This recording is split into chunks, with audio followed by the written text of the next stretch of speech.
আসসালামু আলাইকুম। সকলকে ওয়েলকাম করতেছি আজকের আরও একটি নতুন ভিডিওতে। আজকের ভিডিওতে আলোচনা করব জগন্নাথ বিশ্ববিদ্যালয়ের পুরো ভর্তি প্রক্রিয়ায় কী, কী থাকতেছে। আসলে আ অনেক কিছু রদবদল হয়েছে যেটা কাঙ্ক্ষিত ছিল না। এই রদবদলগুলো নিয়ে একটু আলোচনা করব। জগন্নাথ বিশ্ববিদ্যালয় জবি। দেখেন এখানে সবচেয়ে প্রথম দিকে যেটা উল্লেখযোগ্য পরিবর্তন সেটা হচ্ছে সেকেন্ড টাইম নাই। যারা এসএসসি আপনার 2021 এবং 22-এ পাস করছেন তারা ভর্তি পরীক্ষায় অংশগ্রহণ করতে পারবেন, অর্থাৎ ইন্টার 24 ফার্স্ট টাইমের যারা স্টুডেন্ট তারা এই ভর্তি প্রক্রিয়ায় অংশগ্রহণ করতে পারবেন। সেকেন্ড টাইম নাই, সবচেয়ে এটা একটা বড় বিষয়। দ্বিতীয় হচ্ছে এই জায়গায় নতুন যে আপডেটটা করছে তারা সিলেকশন প্রক্রিয়া রাখছে। প্রাথমিক আবেদন শুরু হচ্ছে আপনার 1 ডিসেম্বর থেকে 15 ডিসেম্বরের মধ্যে আপনাকে 100 টাকা ফি দিয়ে প্রাথমিক আবেদনটা করতে হবে।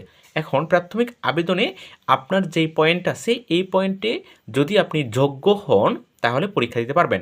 তারা প্রতি ইউনিটে টেকাবে আপনার 40,000 জন, যেটা খুবই কম। মাত্র 40,000 জন সিলেক্ট করবে, যেটা তুলনামূলক খুবই কম। কারণ হচ্ছে জগন্নাথ আপনার রাজশাহী বিশ্ববিদ্যালয় দেখেছি 1,08,000, সে জায়গায় ইনারা টিকাবে মাত্র 40,000। সো এই পরিমাণটা অনেক কম, অনেক কম। এবং আমার মনে হয় না জিপিএ 5 ছাড়া কেউ পরীক্ষা দিতে পারবে এই জায়গায়। আর যারা এই জায়গাটাতে সিলেক্ট হবেন তারা 700 টাকা ফি দিয়ে আপনার ফাইনাল অ্যাপ্লিকেশনটা করবেন। এখন কথা হচ্ছে এই ফাইনাল অ্যাপ্লিকেশনটা কীভাবে কত তারিখে করবেন, এটা হচ্ছে আপনার যখন এই 15 তারিখে অ্যাপ্লিকেশনটা শেষ হবে, হয়তো 4 দিন 5 দিন সময় নেবেন। এই সময় নেওয়ার পর তারা তাদের ওয়েবসাইটে রেজাল্ট প্রকাশ করবেন যে আপনারা পরীক্ষা দিতে পারবেন। আর জগন্নাথ বিশ্ববিদ্যালয়ের সবচেয়ে ভালো সিস্টেম হচ্ছে তারা ফোন দিয়ে বলে যে আপনার রেজাল্ট পাবলিশ হয়েছে, আপনি অ্যাপ্লিকেশনটা করেন। এখন আপনার এই 40,000 যখন রেজাল্ট দিল, দেখা গেল তারা ফাইনাল অ্যাপ্লিকেশনের জন্য 36,000 আপনার টাকা পেমেন্ট করলো, 4,000 আরও বাকি আছে। তাদের 4,000 আবার সেকেন্ড মেরিটে তাদের জন্য হচ্ছে যে নতুন করে আপনার আবার মেরিট দিবে। মনে করো ওই 4,000 মধ্যে আবার 3,000 করছে, 1,000 সিট ফাঁকা, তখন আবার মেরিট দিবে।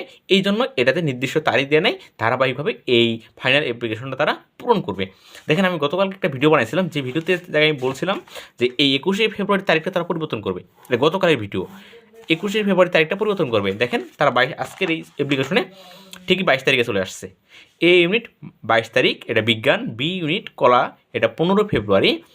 এরপর হচ্ছে সি 28শে ফেব্রুয়ারি। এরপর হচ্ছে ডি, যেটা আপনার বিভাগ পরিবর্তন ইউনিট, সমাজবিজ্ঞান ইউনিট, এটা হচ্ছে 14 ফেব্রুয়ারি। এবং ই ইউনিট 31শে জানুয়ারি 2025। এই তারিখে 3টা শিফটে পরীক্ষা হবে।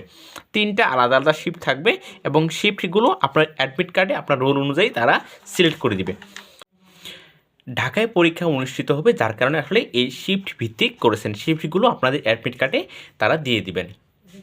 এরপরে আসি মানবন্টন। মানবন্টন হচ্ছে রিটেনে 48 মার্কের পরীক্ষা হবে এবং এমসিকিউ 24 মার্ক, মোট হচ্ছে 72। বাকি যে 28 মার্ক আছে, এই 28 মার্ক জিপির উপরে মোট হচ্ছে 100 মার্ক। এখন এই 28 মার্ক কীভাবে তারা হচ্ছে নির্ধারণ করবেন, আপনার এসএসসি যেই পয়েন্টটা আছে এই পয়েন্টটা 2.40 দিয়ে তারা গুণ করবেন এবং আপনার ইন্টারে যে পয়েন্টটা আছে এই পয়েন্টটাকে 3.20 দিয়ে গুণ করবেন। এভাবে আসলে আপনার এই 28 মার্কটা নির্ধারণ হবে।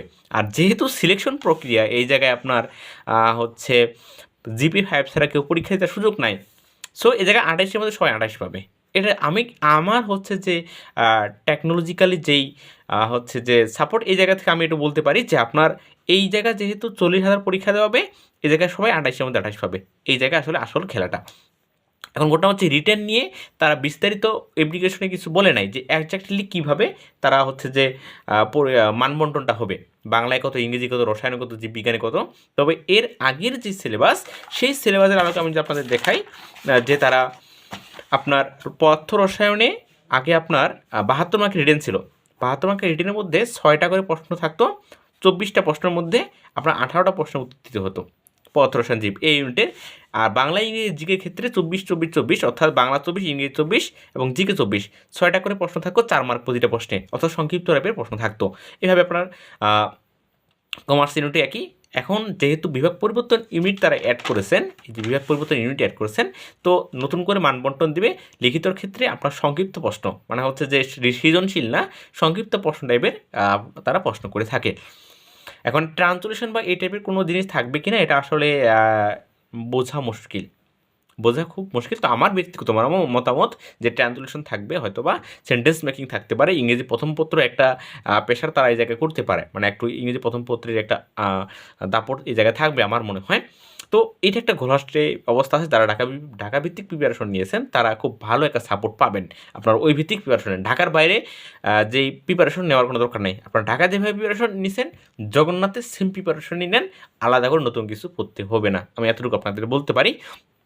কারণ হচ্ছে যে ম্যাক্সিমাম কম্পিটিটিভ আপনারা যে প্রতিযোগী তারা নিজেও জানে না প্রশ্নপত্র কীরকম হবে, বা তাদের কোনো অভিজ্ঞতা নেই, যেহেতু সেকেন্ড টাইম নেই তাদের কোনো অভিজ্ঞতা নেই। সো সবাই নতুন, আপনার ঢাকার প্রিপারেশনটা খুব ভালো করে নেন, এই প্রিপারেশনেই আপনার জগন্নাথের পরীক্ষা হয়ে যাবে।